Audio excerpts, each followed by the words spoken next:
আসসালামু আলাইকুম ওয়া রাহমাতুল্লাহি ওয়া বারাকাতুহু। দেখতে পাচ্ছেন প্রিয় দর্শক, নদী খননের মেশিন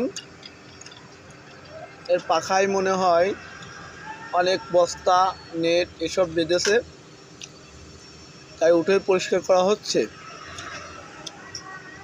অভয়নগর যশোর নপড়া এই নদীটায় যত যাবতীয় আনা নেওয়া করা হয়, বড় বড় জাহাজ এখানে আসে কিন্তু কিনারায় ভিড়তে পারে না।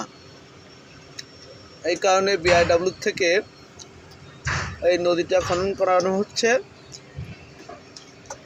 আপনারা দেখতে পাচ্ছেন ভাটায় বেশি একটা পানি থাকে না,